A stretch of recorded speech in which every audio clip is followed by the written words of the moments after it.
Well, hello everybody. Welcome to the next game in the 1987 American League replay. Wasn't sure this one was going to get off the ground. I woke up this morning, I was coughing. And what typically happens is when there's a change in seasons, for whatever reason, I typically get a cold. And I don't know why, but I'm not like I'm exposed to a whole lot of stuff at home. But for whatever reason, when the temperature changes, something happens and I tend to be susceptible to getting a cold. So I woke up this morning, I was coughing, and I was like, man, I can't even hardly talk. And I said, well, maybe we won't be able to play the game today, but I'm going to try. I got my coffee here all ready to go. Hopefully that will wet my whistle enough to get me through this game. It is the Chicago White Sox and the Boston Red Sox. First game on the May 22nd docket. Game number 271 overall on the replay. Coming from Fenway Park in Boston, where the ballpark effect singles are plentiful, 1-19 for lefties, 1-15 for righties. Home runs, not so much, 1-7 for lefties, 1-10 for righties. Roger Clemens against Rich Dotson. Clemens is 3-3, Dotson 4-2.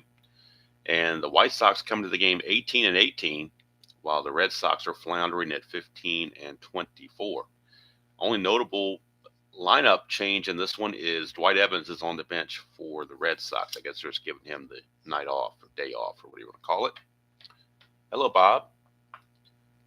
And I don't know if it's a bug or not. It's just, like I said, it's like clockwork. Every time that, whether it's in the spring or the fall, whenever the seasons change, we go from, like here, we went from, on Saturday it was like 90 degrees and on Sunday it was 60.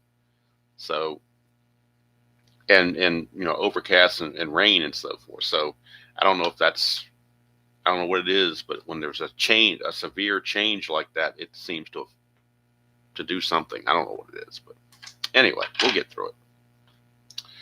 Hello, Chuck. Good to see you. All right, so that's why I'm a little bit later than usual. I wanted to get on here at 9, but I'm a little bit later, but we made it. All right, so Roger Clemens on the replay. 3-3 with a 4.95 earned run average. His ERA in real world was 2.97, so he's a full 2 earned runs higher than he should be. But he's still got time, obviously. Still very early in the season here in mid-May. 60 innings pitched, 70 hits, 19 walks, 55 strikeouts. So right there, when the hits are more than innings pitched, he's having a rough year because in real world he had 248 hits allowed in 282 innings. So the fact that he's allowing more than 1 hit per inning kind of is an indicator of being off to a slow start. I believe in real world he was holding out in 86 for a better contract, so he was late getting to the party in 87. That's why Bob Stanley had to open the season for him as a starter. All right, so Darryl Boston hitting .333 on the replay, 5 homers, 16 driven in, and 117 at bats. And we are underway from Fenway. 2-8 for Boston. He's going to strike out. So Clemens off to a good start with the strikeout. And I am scoring the game as I'm playing it. So hopefully won't be too much trouble with that. We would hope not. Here's Gary Reedus. Reedus on the replay hitting .269. 4 homers and 13 driven in. That's a 6-12 on Clemens. That's a split chance. 1-4 is a single, and else he lines to short. That's a 7. So he will line it to Glenn Hoffman at short, and that's quickly 2 up, 2 down. Good start for Clemens in this one. And here comes Harold Baines. Boy, if you'd have told me back in, say, the 90s that Harold Baines would be in the Hall of Fame and Clemens wouldn't, I would not have believed you. Anyway, it's Harold Baines. He's hitting .294, a homer and 7 driven in. 5-4, and that is a fly ball to center field where Ellis Burks will haul it in. And it's a 1-2-3 inning for Roger Clemens. He's off to a good start.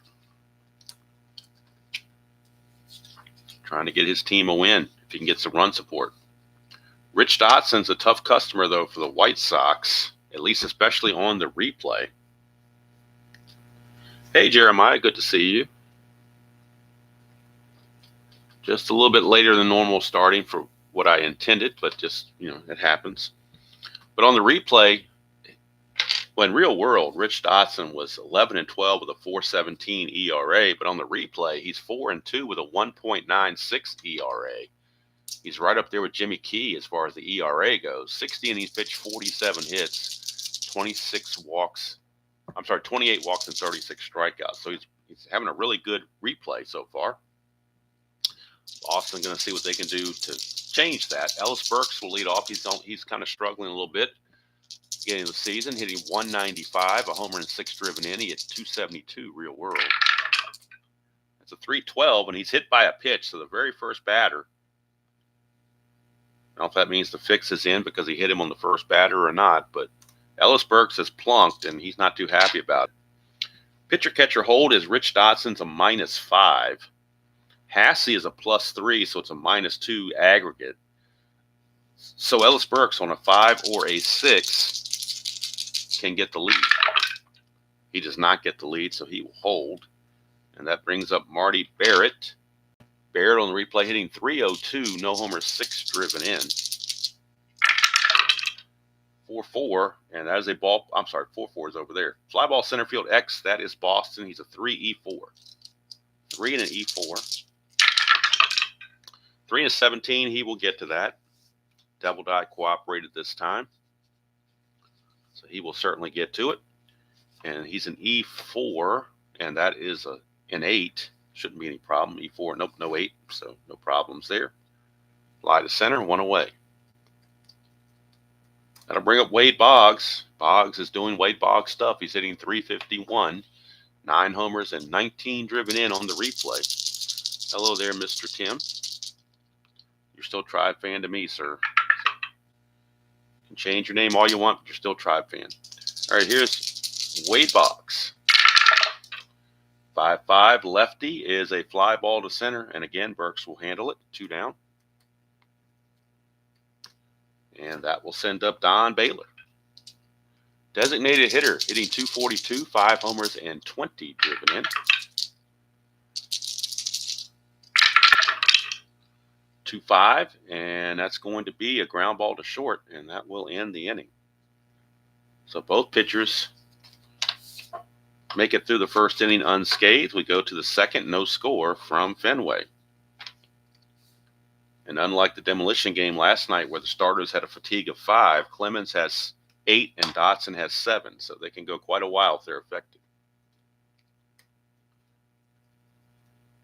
And that will take us to Greg Walker, first baseman. Walker hitting 211 on the replay, 3 homers, 14 driven in.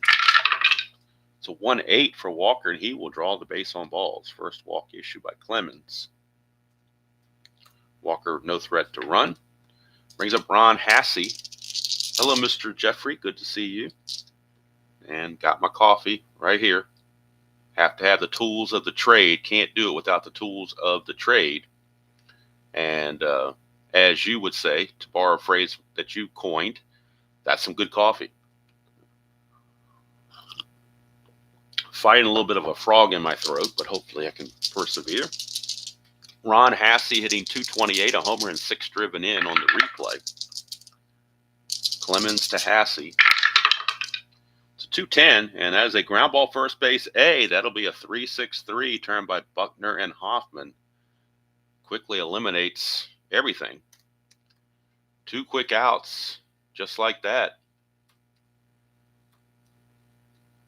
2 quick outs, and here comes Carlton Fisk. 2 Red Sox legends, but never crossed paths on the same team as Fisk was in Chicago by the time Clemens came around. So Fisk on the replay hitting 262, 3 homers, 12 driven in. That's a 3-9, and he's going to get a base hit. So base hit for Fisk, who's playing left field in this one. So usually catches, but he did play some left field and first base in 1987. Today he's in left field. He's a 4 with an E16 and a +2 arm, so about the worst you can have, but they need his bat in the lineup. Here's Donnie Hill, second baseman. He's hitting an even 200, 2 homers, 13 driven in on the replay. Fisk, of course, not being held at first. 2-9 for Hill as they line out to the second baseman Barrett, and that's going to end the inning.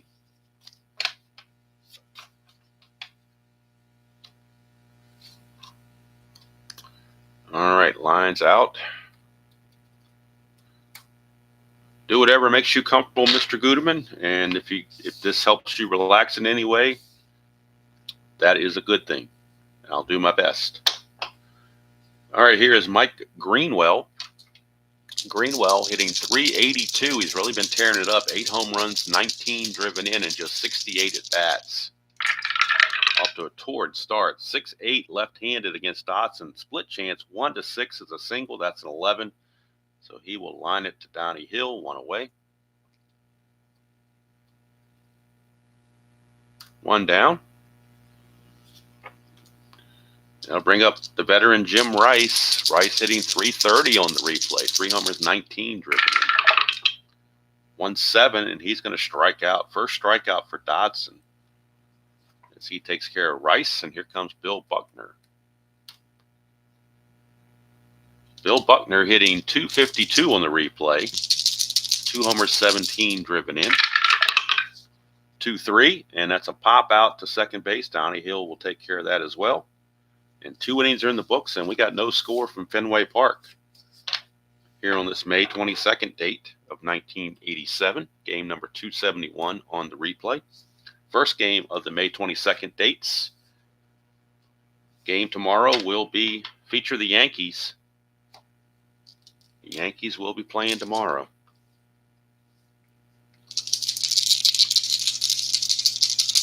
Not sure about, I think the game tonight for the Demolition League is Oakland and Miami, but don't quote me on it. Hello, Tony. Good to see you. All right, here's Tim Hewlett. Hewlett on the replay hitting .207, 4 homers, 14 driven in. He at .217 real world. 410 from Clemens. That's a ballpark single check. It's a 1-15. That's an 11, so it's a base hit for Hewlett.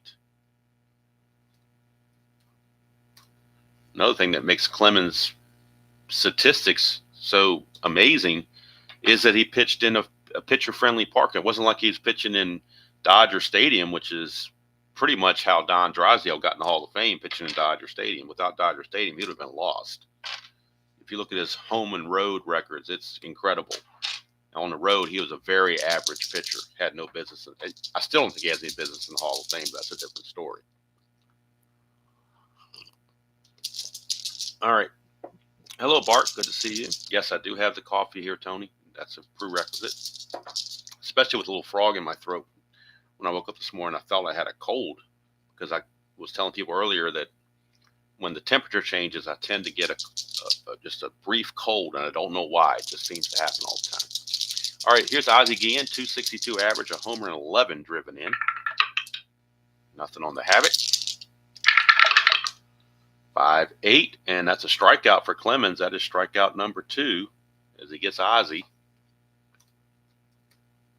And that'll send us to Darrell Boston, who was his other strikeout victim to start the game. Nothing on the Havoc. 3-4, ground ball pitcher A. That is a 1-6-3 double play. 2 double plays in 2 innings, and that has certainly helped Clemens' cause, as that'll take care of the White Sox here in the top of the third. Go to the bottom of the third, no score. Rich 280Z Dotson is up. He'll be facing Glenn Hoffman, Rich Gedman, and Ellis Burks. Hoffman on the replay hitting .213 and 47 at bats. He only had 55 at bats real world, so he's getting close to the end of his playing time.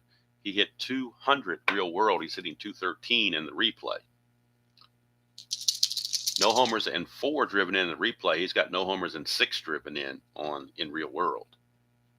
So he's getting close to that total as well. So Strat's and he's got 2 doubles.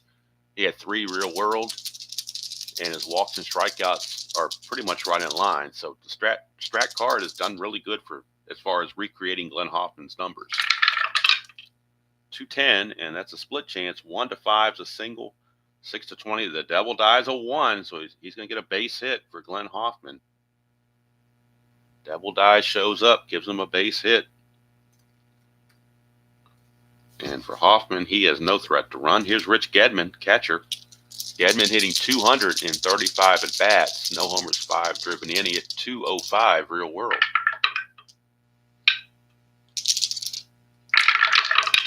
(3-9), and that's a ground ball first base B, so it's not going to be a double play. It'll just be a fielder's choice. As somehow Gedman got down the line and was able to beat the throw.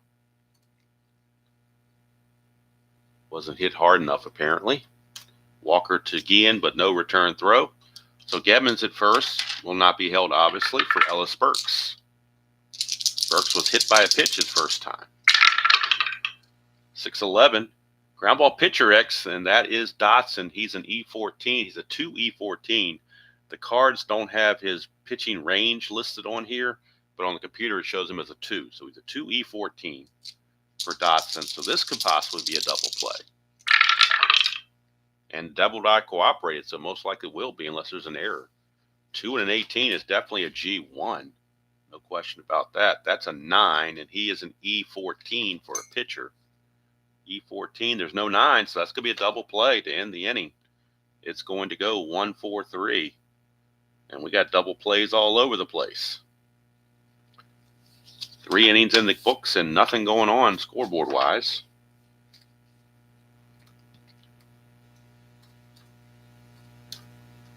Go to the top of the 4th. No score. Neither team wanting to flinch. It'll be Reedus, Baines, and Walker for the White Sox. The White Sox need this win to keep up with the A's and the other teams in the West, Kansas City, Minnesota, all those teams trying to fight for the title in the AL West, which is currently led by Oakland right now, but that could be on shaky ground. Clemens, 4-11 to Reedus. That's a fly ball right field X, and it's not Evans, it's Greenwell. They're giving Evans the day off, so Greenwell's a 4E10. Big difference in right field, 4E10. 4-15 though, but that 3 is going to be questionable. That 3 can really cause a problem. 4-15, he'll get to it. That's an F2, but the E10 and a 3, that's a 3-base error. 3-base error on Mike Greenwell because of the number 3 on the 3D6s. That's a 3-base error. How do you like that? Boy, Clemens is like, where was Dwight Evans? Why is he sitting out when I'm pitching? I'm sure that's what he thought. So Reedus, and 3-base error on Greenwell. That's a very rare 3-base error. I don't get many of those in Strat, that's for sure. But when you roll a 3, the 3 ones like that, that's what's going to happen. Hello, Dan. Good to see you. Hope you are doing well this morning. Got my coffee, so I'm all good to go. Trying to get over this little frog in my throat.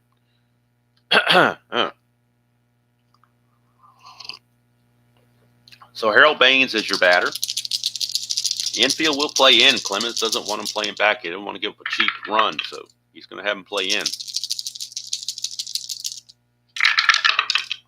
6-8 to the lefty, and that's a strikeout. So Clemens figures he might have to do it himself. That's strikeout number 3. Now with 1 out, the infield definitely stays in for Greg Walker.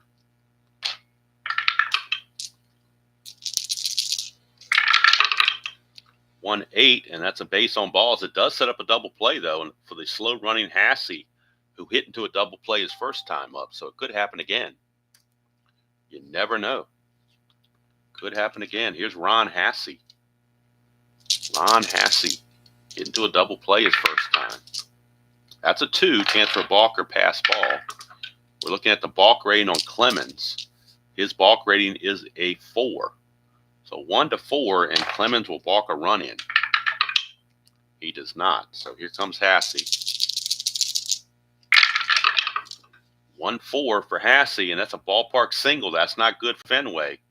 So 1-19, that'll be a base hit instead of a pop out to first, which would have kept everybody at their bases. The ballpark single takes effect at Fenway, and he gets a base hit. And Clemens not happy about that either. He says if you were playing this in advance, that wouldn't have happened. Probably wouldn't have been a 3-base error either. So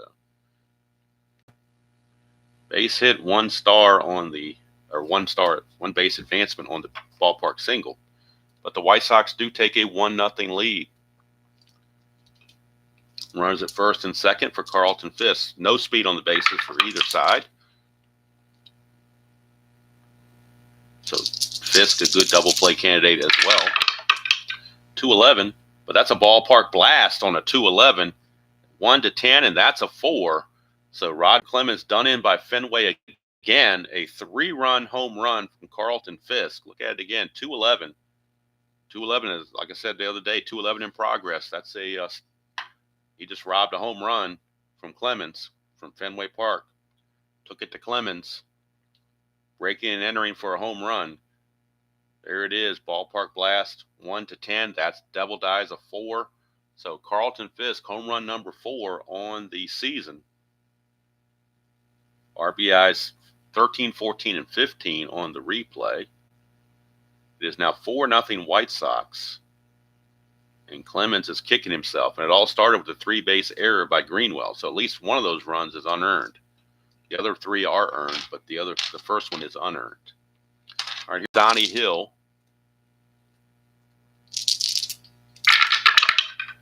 3-8, and that's a ground ball to third. Boggs will handle it. 2 down.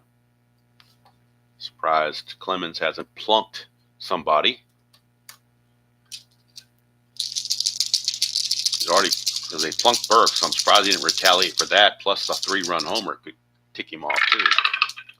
6-8, that's the way he's going to strike him out. That's probably the best medicine to get back at him. But an Abraham Lincoln 4-score inning for the White Sox, capped by the 3-run homer from former Red Sox Carlton Fisk, adding insult to injury. And we go to the bottom of the 4th. It's now 4-0. And they turn that lead over to Rich Dotson, who in the replay has an ERA below 2. His ERA is 1.87 right now, up to date on the replay, despite his real-world ERA of 4.17. Oh, it would? All right, thank you, Tim. Thank you for checking. All right, here's Marty Barrett.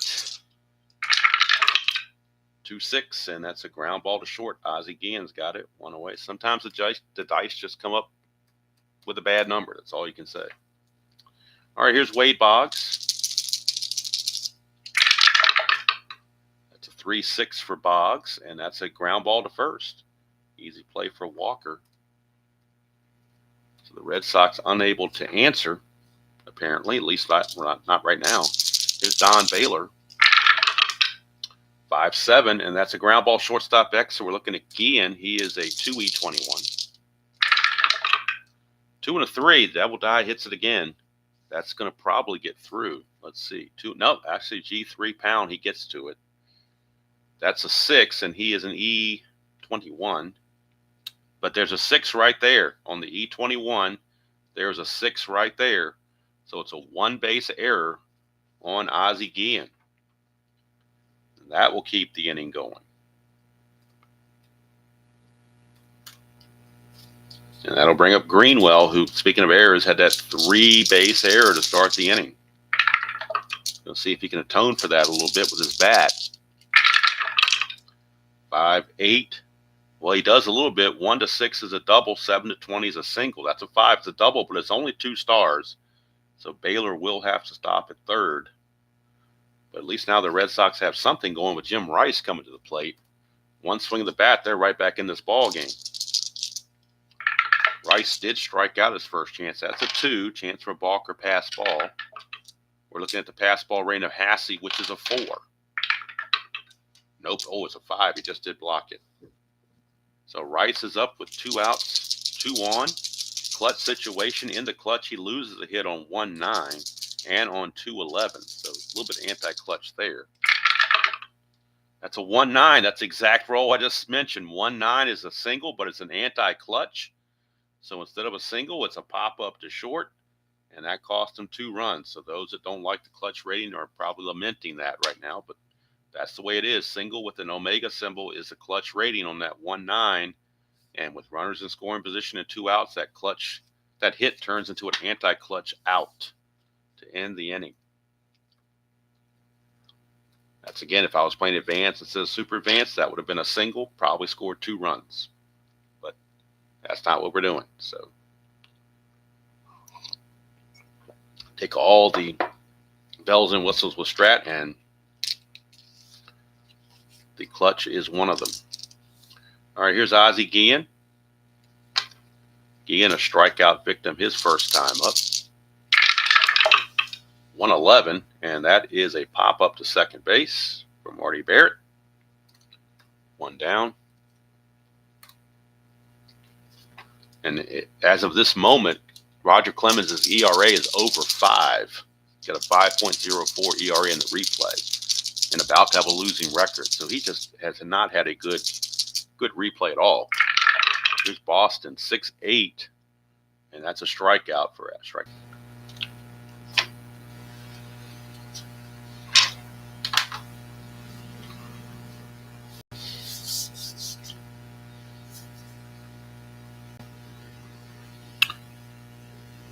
Anyway, I think we're back now. Hopefully we're back. I'm not sure what the issue is with Xfinity, why it keeps doing that to me. I was told by one YouTuber that it's bad karma for me for being ignorant, arrogant, and holier than thou. So maybe that's my problem. I don't know. If that's the case, I'll have to work on it. But I don't know what was shown last. The last thing I did playing the game was Boston struck out. So I don't know if you guys saw the strikeout or whether that was part of the things went haywire. I don't know what happened. He and popped second and Boston struck out. So those are the two things that happened before all heck went loose. So hopefully nothing else will happen. But so if you missed anything, you probably missed the Boston strikeout. So don't know why that happens. I mean, to me, if there's a problem with Xfinity, I shouldn't be able to do this at all. So why is just rebooting magically make everything work again? I don't know. I don't know what the story is. My answer said it was good, so I don't know why that's the problem, but you never know. Here's Gary Reedus. Anyway, we're back. 6-3, ground ball pitcher X. That's Clemens. He's an E0. But now, of course, when I had to reboot the computer, I had to close down everything. That means I lost my Strat-O-Matic game I was scoring. So I need to at least go into Strat-O-Matic and get the player ratings. I'll have to score the game after it's over. But I do need to go in here and get the player ratings because the E ratings are not on the cards themselves. So we know Clemens cannot make an error. He's an E0, but I need to know his range. His range is 3.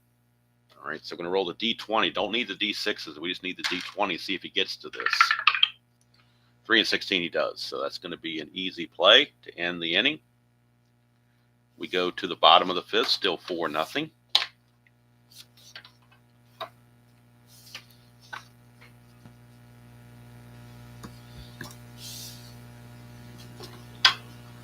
I have no idea what the specs are. I have no idea, Am. I'm not technically proficient enough to even answer that question.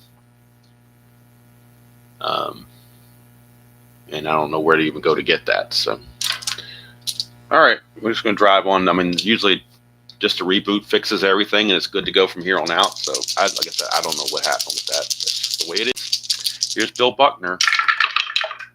It's a 6-4, and that is a ballpark blast for Bill Buckner. A 1-7. But that's an 8. That's the kind of day it's been for Boston. A 1-7 is a home run on the ballpark blast, but the D20 comes up as an 8. Just a deep fly to right, and maybe that just means it's not Boston's day. Maybe that's just the bottom line on that. I don't know. But it doesn't leave a good taste in your mouth when that happens, that's for sure. Here's Hoffman, 3-9, and that's a ground ball to Guillen at short, 2 down. And that'll send up Rich Gedman. 4-8 for Gedman as a base on ball. So a 2-out walk to Gedman keeps the inning going for Ellis Burks. 1 chance of a wild pitch, and his wild pitch rating is a 5. So it's blocked by Hassey, so we'll drive on. 5-10, right-handed. That's an in-home run chance, 1-8, but that's a 17, so that'll be a triple for Ellis Burks, an RBI triple for Ellis Burks. Red Sox finally get on the board, cut the lead to 4-1. Gedman had a motor. He's probably huffing and puffing to get around from first to home on that. But again, the triple by Ellis Burks just missed a home run. I mean, the 1-8 would have been a home run, but the 9-20 was a triple. Red Sox are on the board. Hello, Joel. And here's Marty Barrett. Chance to get another runner in scoring position to come home if you're Barrett. With that key base hit, 6-5. He does not. He flies to left. Would have been a sac fly with less than 2 outs, but there were already 2 outs, so that's going to end the inning. But the Red Sox do get on the board thanks to an Ellis Burks triple. And at the end of 5 complete, it's Chicago 4 and Boston 1. Yeah, I got to work on that ignorance of mine, and I got to work on that arrogance of mine. And definitely got to work on the holier than thou of mine. So it's things I'm working on. Here's Harold Baines. 3-10, and that's a fly to right field on the way. That'll bring up Greg Walker. He's walked twice. 1-8, he's going to walk again. That's 3 walks for Greg Walker. As Clemens has managed for somehow walk 3 batters, and all 3 walks he's had has been given to Greg Walker for some reason. Can't find the strike zone when Walker's at the plate. That's a 1, chance of a wild pitch on Clemens. It's only a 3, 1-3 for a wild pitch. So no wild pitch. It's blocked by Gedman. Here is Hasse. 6-7, and that's a ground ball shortstop X, potentially a double play. Hoffman's a 3-E12, needs a good D20 roll. 3-18, he gets it. So this should be a double play. E12 and a 6. No 6, so it will be a 6-4-3 double play turned by the Red Sox. Their 3rd double play of the game. That has kept them in this game. Those double plays. We go to the bottom of the 6th, still 4-1. And Dotson will be facing Boggs, Baylor, and Greenwell. That is true, Chuck. He is walking. Absolutely. 2-3 to Boggs, and he walks. But Boggs walked a lot. I mean, Boggs had 105 walks in the 87 season, so I expect him to walk. Greg Walker, how many did he have real world? He walked 75 times. So he still walked a lot. Not as much as Boggs, but he did walk a lot. Here's Baylor. Reached on an error by Guillen his last time up. 2-7. Will strike him out. In between 2 hit by pitches, he strikes out. That is strikeout number, only the 2nd strikeout for Dotson. That'll bring up Greenwell. He doubled his last time up. That's a 2, chance for a balk or pass ball. We're looking at the balk rating on Dotson, which is a 0, so he cannot balk. 1-8 for Greenwell. Ground ball to short. That's going to be a double play of their own. 6-4-3. First double play turned by second double play turned by the White Sox. So we've had 5 double plays in this game combined. And it's still 4-1 after 6. Those ground ball A's and X's are coming up roses for the defense. That'll bring up Clemens to start the 7th. He'll be facing Fisk, who hit the big 3-run homer his last time up. Fisk is 2 for 2. They put him in left field as a liability, but he's 2 for 2 at the plate. That's why he's in there. 5-5 on Clemens, struck him out. There's a dot there, but of course he has not reached his fatigue inning yet, so the strikeout is good. Number 6 for Clemens. And that brings up Donnie Hill. 4-9, switch hitter batting left. It's a ground ball to second, 2 down. For Timmy Hewlett. 2-8 for Hewlett is a fly to left, and that's going to end the inning. 1-2-3 for Clemens. He's keeping his team in the game, but his team is not giving him any run support. And this is Rich Dotson's fatigue inning, number 7. So we've got to keep an eye on his fatigue chances. It'll be Rice, Buckner, and Hoffman due up for the Red Sox. That's a 4-7. Ground ball second base X. That's Hill, 4E11. See what he can do on a 4E11. 4 and an 11. Should get to that, though. 4 and 11 is a G3. That is a 15, and he is an E11. There's a 15 right here in the one base error section of the E11 for a second baseman. So Donnie Hill just booted it. Second White Sox error. E4. So each of the middle infielders has committed an error for the White Sox. That could come back to bite them. Here's Bill Buckner. That error does not count against Rich Dotson's fatigue, though. 1-5, and that's going to be a this will though. 1 to 15 is a home run for Buckner. That's gone. Bill Buckner. Look at it again. A 1-5 is a 1 to 15 home run, and that's a 2. So Billy Buck, home run for Bill Buckner. A 2-run homer. Of course, that 1 run is unearned, but it still counts. It's now a 4-3 game. The Red Sox are right back in this ball game at 4-3.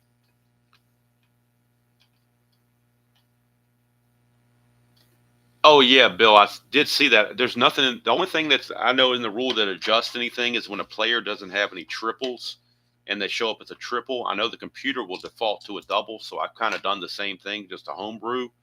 I'm not sure if it's officially in the rule books. I don't know that it is, but I know the computer will do that. If a player had no triples and a triple comes up off the pitcher card, the computer will change it to a double.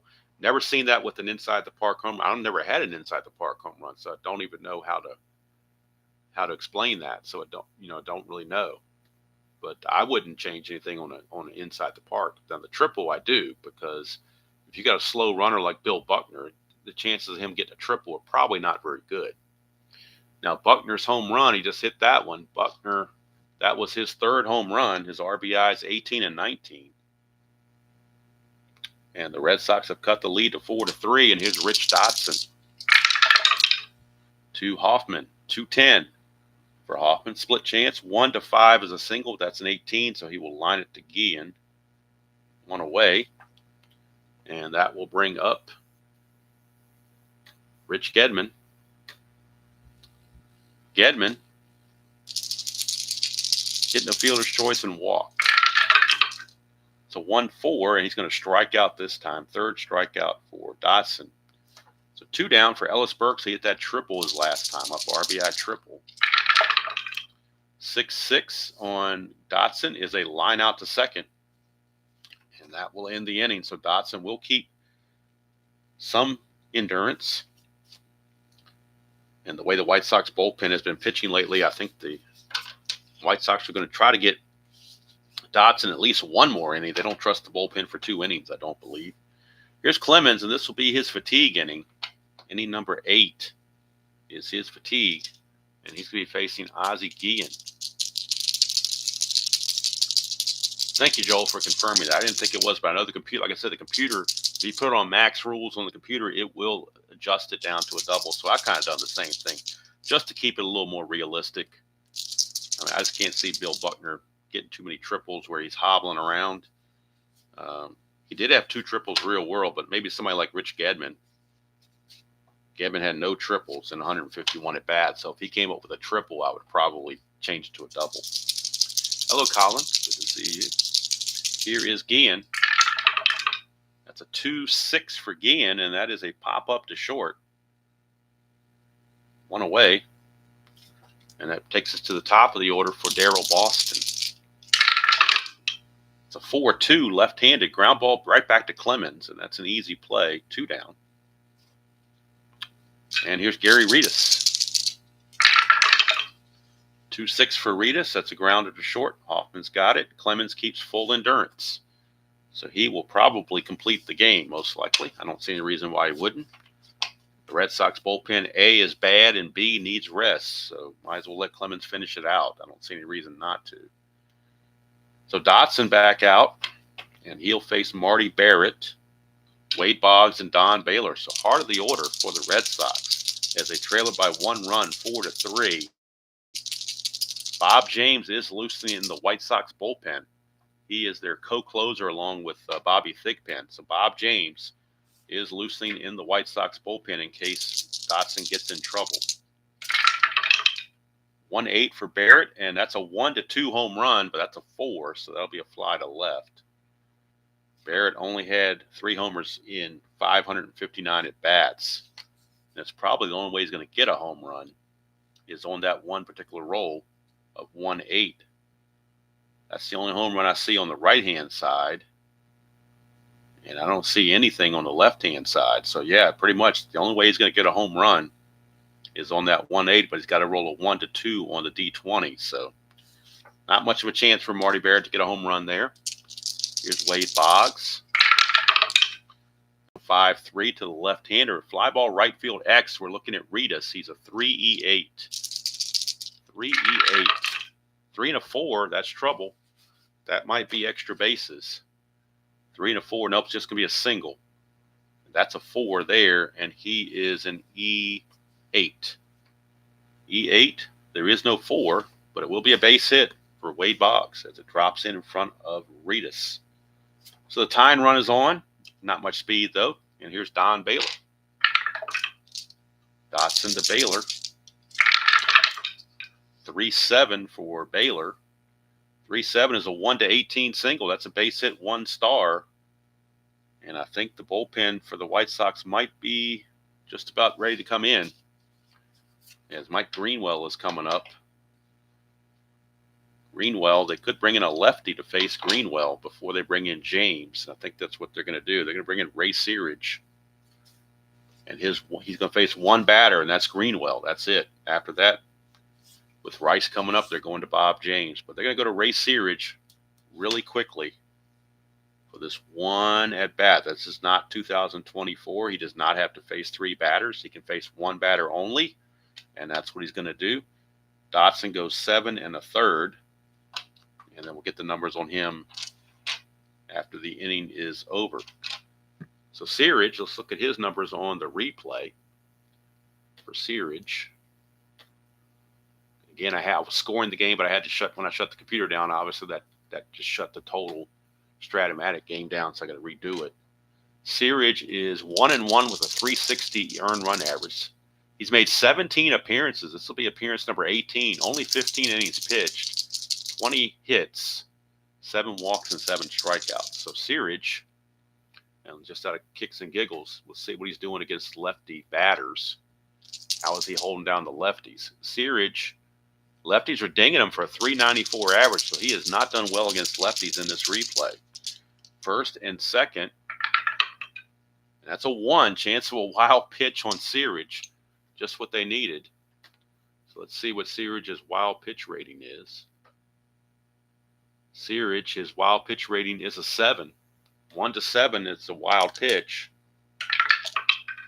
And it is. So he comes in right away and throws a wild pitch. It's going to put the runners in scoring position. It takes the double play out of the equation. Infield's got to come in. All sorts of bad things just happen on that wild pitch. So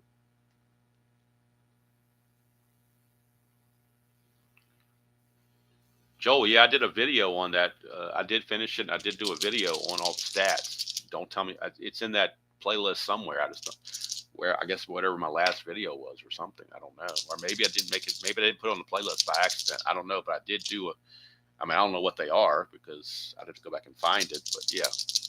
But the problem with the 77 White Sox replay is I started it in, I think I either started in Super Advanced and then switched to Advanced, or I started in Advanced and went to Super Advanced. So it was a little bit of a skewed thing because the whole season was not done with the same rules. I switched kind of, I think, midstream from Advanced to Super Advanced, so, which I don't usually like to do, but that was 5 or 6 years ago, so anything could happen.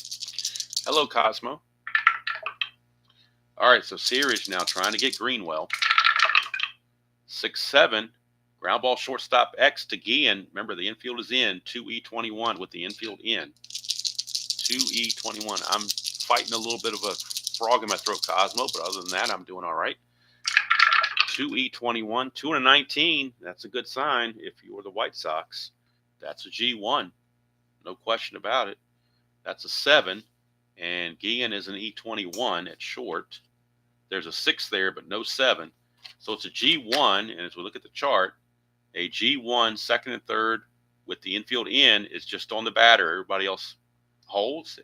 If the infield went back, the runner would have advanced and scored, but obviously you're not looking to do that. So 6-3 ground out. They freeze the runners, and Searage did his job. He's now coming out, and Bob James will come on and face Jim Rice unless they want to leave Searage in to face the lefty Buckner. They could walk Rice and pitch to Buckner, but I think they're going to go ahead and just do the original plan of having Searage pitch his 1/3 of an inning and then bring in Bob James to try to get the save. He would need a 4-out save, but in 1987 that was nothing. I mean, typically they go 3 innings to get a save in 1987. So here's Bob James. We'll get the numbers on James on the replay. Bob James. He's pretty much in the 87 season split time with Thigpen as their closers. I think James closed early and Thigpen may have closed late. So James on the replay is 1-1 with 4 saves, but his ERA is 7.24. This will be his 12th appearance. He's gone 13 2/3 innings, 18 hits allowed, 5 walks, and 10 strikeouts. So big play here, 2 outs, clutch situation for Rice. And James has to get Rice. 2-6 for Rice, and he struck him out. Boy, what a huge play that was for James. And that will end the inning as the White Sox maintain the lead. As we go to the 9th, it's still 4-3 in favor of the Red Sox. We can close the book now on the starting pitcher, Rich Dotson, who is in line to get the win and go to 5-2 if his team can hold it. So since I don't have the computer anymore, I got to do this the old-fashioned way. So let's see how many hits he gave up. 1, 2, 3, 4, 5, 6. Gave up 6 hits. He gave up 3 runs, only 2 of which were earned. Let's see. He walked 1, 2. I got him for 2 walks and a hit by pitch, and he struck out 3. That's what I've got unofficially. So we go to the top of the 9th. Roger Clemens will be facing Baines.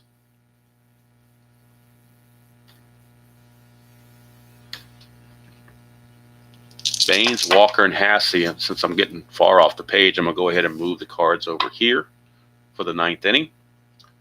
So we got Baines leading off. Baines is 0 for 3 with a strikeout against Clemens. That's a 1-8, and he's going to ground it to short. That's out number 1. And that'll bring up Greg Walker. Walker has walked all 3 times against Clemens. The only 3 walks he's issued, they've all been to Walker. 6-2. It's the lefty. That's a ground ball first base C, so no walk this time. Buckner will flip to Clemens covering. 2 down for Ron Hassey. 5-11. That's a ballpark single, and that's going to be a 1-19, so Hassey will get the 2-out single. And that brings up Fisk. Clemens has to be careful. Gave up a 3-run homer to Fisk. That's a 2. So we're looking at the balk rating on Clemens. His balk rating is a 4. And no balk. 5-3, ground ball first base C. There's a dot there, but he's not tired yet, so it's going to be a good play. Another 3-1 put out to end the inning. We go to the bottom of the 9th. That'll be it for Clemens. He's going to go all 9. But unless his team can get him a run, he will suffer his 4th loss of the season, drop to 3-4. See how many hits he allowed. 1, 2, 3. I've only got him for 4 hits.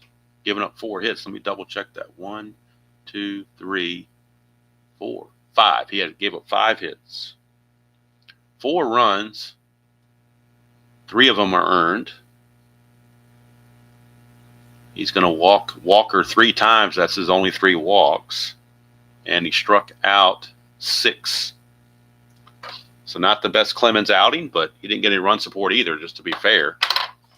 And we're going to have Bob James, and the Red Sox are going to have some bench activity because they're going to pinch hit for Hoffman for sure. Dewey Evans has picked up a bat.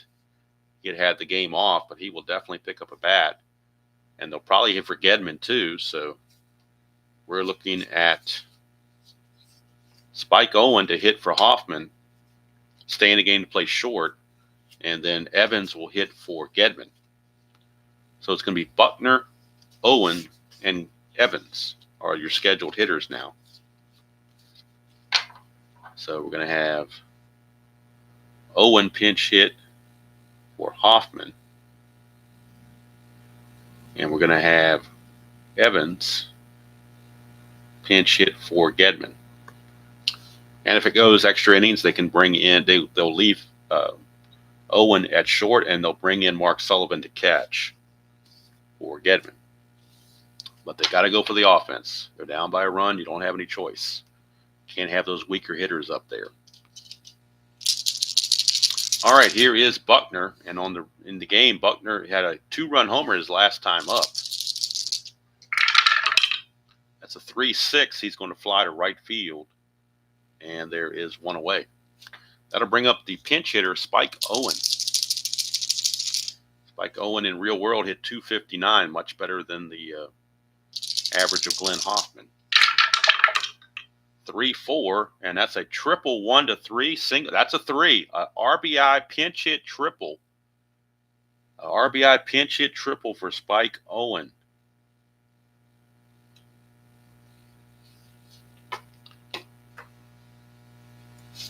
And now the infield is going to have to come in for the White Sox as Dewey Evans comes up.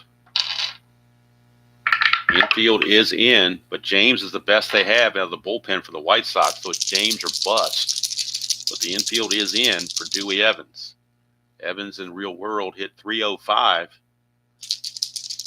Let's see if he can get something done. 6-9. That's going to tie the game. 1's a triple, 2-20 is a single. Pinch hit single for Dewey Evans. And the Red Sox have tied the game at 2. They've gotten Roger Clemens off the hook. And now they're looking to try to possibly win the game. Evans doesn't run all that well. Let's see if they want to bring in a pinch runner for Evans. Well, they don't have a whole lot of speed on the base paths, so they're going to pretty much have to stick with Evans. So they don't really have any speed on the base paths. So Evans will stay in the game, and here's Ellis Burks. Burks has been hit by a pitch, hit a triple, and he's 1 for 3. At first base is Evans not being held. Game tied at 4. Red Sox looking to walk it off and give Roger Clemens the win. 4-8, and that is 4-8 is a pop out to first base. Walker is there, 2 down. So it's up to Marty Barrett, or we are going to extra innings. James to Barrett, 5-9. That's a fly to center, and we've got extra innings here in Boston. But Dotson, the win is taken away from Dotson. It's a blown save for Bob James. And Clemens is off the hook. So James goes an inning and a third. And he will give up 2 hits and a run. 1 strikeout, no walks. So we are going to extra innings here at Fenway Park. And the Red Sox will need a new pitcher. And they will go to Calvin Schiraldi. Schiraldi has the most rest, and he's typically was their closer, so it's not a safe situation anymore. So Schiraldi is in. He is a +4, but the new catcher is Mark Sullivan. Mark Sullivan is a 0 arm, so that makes Schiraldi hold quotient a +4. So Sullivan is on. Make sure he gets in the right spot as Evans comes out. But Evans got the key hit that sent this game to extra innings. So now we go to Donnie Hill to lead things off for the White Sox. It'll be Hill, Hewlett, and Guillen.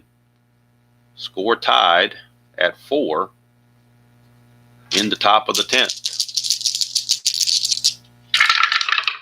That's a 6-5, switch hitter batting left. That's a strikeout for Schiraldi. So he's off to a good start. Here's Tim Hewlett. 4-10, and that is a ballpark single check instead of a strikeout. That's a ballpark single check. 15, and that is a 15, so Hewlett gets it. Fenway gives it to him. One away for Ozzie Guillen. Schiraldi can't be happy about that. He just lost a strikeout because of it. Here's Guillen, 4-9, and that's a walk, and all of a sudden now Schiraldi in trouble. 2 on and 1 out. Top of the order, Darryl Boston, the batter. Sambito is in the bullpen for the Red Sox, but I think you're going to trust Schiraldi to get out of this. 6-4, catcher X. Now we're looking at the new catcher, Sullivan. And Mark Sullivan is a 3-E-1. 3-E-1 for Sullivan. 3-E-1. So big catcher X, he cannot afford to let a wild pitch get past him. 3 and a 14. We'll see how that plays out in the catcher world. A 3 and a 14 is a straight up pop out. No chance of a pass ball or wild pitch or anything. It's a straight pop out. That's a 9.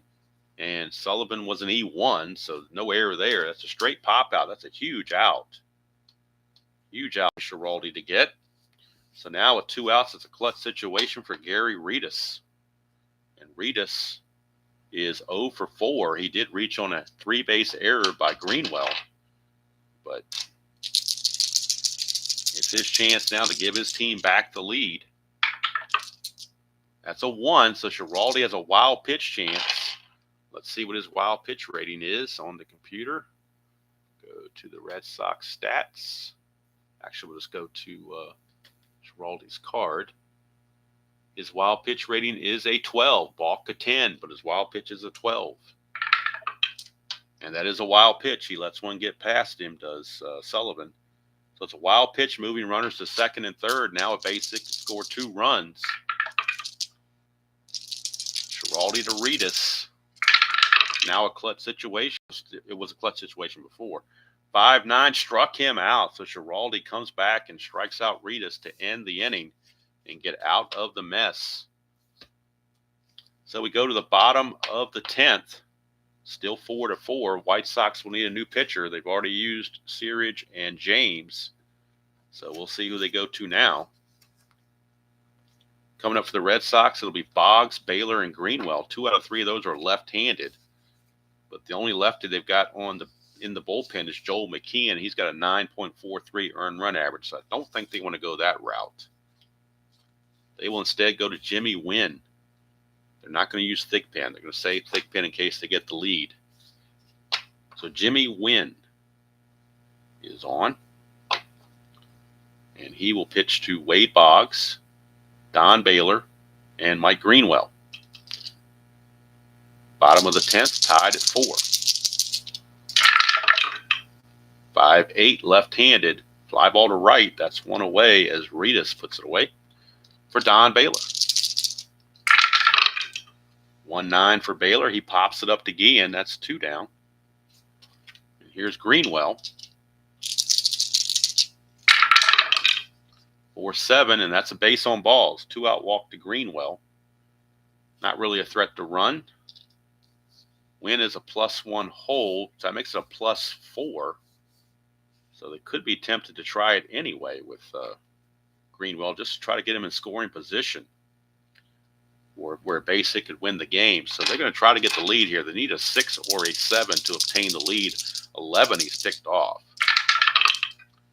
8 he doesn't get it, so it's a moot point. He stands pat. And here is Jim Rice. 2-12 for Rice, and he draws the base on balls. So back-to-back walks keep the inning going, and now it's down to Billy Buck. Clutch situation for Buckner. He gains a hit on 1-12 in the clutch. Also gains one on 3-5. Everywhere else he is neutral. 6-5 left-handed. That's going to be the ball game right there. 6-5, a 1-15 is a single 2 stars. That's enough to get it done, and the Red Sox walk it off in the bottom of the 10th against Jimmy Wynn, and they come back from a 4-0 deficit to win it 5-4 and really put a cramp in the Chicago White Sox standings as they take a loss they really shouldn't have lost. But 6-5 is going to be that 7-20 single, and that's a 15. Yeah, but it's 2 stars. So that means that with 2 stars, even Greenwell, who doesn't run necessarily all that well, will score. And they walk it off to end the ball game. So the loser pitcher is going to be Wynn. The winner is going to be Schiraldi. Schiraldi is going to go 1 inning, give up a hit, a walk, and a strikeout. And Jimmy Wynn is going to go 2/3 of an inning, actually. He goes 2/3, gives up the 2 walks with a killer, and the 1 base hit, which produced the run. So for the Red Sox, they get 5 runs on 9 hits. And they had just the 1 error, that 3-base error by Greenwell. White Sox made 2 errors, and they only get 6 hits. So 4 runs, 6 hits, and 2 errors for the White Sox. Winning pitcher Schiraldi, losing pitcher is Jimmy Wynn. Red Sox improved to 16-24. White Sox dropped to 18-19. And so by falling to 18-19, that will drop Chicago back into a tie with Texas for 3rd place at 2 games back, as Texas is also 18-19, 2 games back of Oakland in the standings. Boston, their standings aren't really all that improved because they're down near the bottom. Let's see. Next game will be, it will be the Yankees. We will be in Yankee Stadium for the next game. I'm sorry, it will not be Yankee Stadium. My bad. It will not be the Yankees. I'm getting confused with the Demolition League. Next game on this replay will be Detroit at Minnesota. And it will be Jack Morris against Frank Viola. Quite the pitching matchup. Detroit at Minnesota. That will be the next game tomorrow morning. Hopefully closer to 9 o'clock than 9:15. Hopefully closer to 8:45 than 9 o'clock or 9:15. But hopefully no later than 9 o'clock is when that will be on display. Tonight, Oakland is at Miami in the Demolition League as we start the schedule block of 3. The 3rd block of the schedule, so those teams matching up against each other.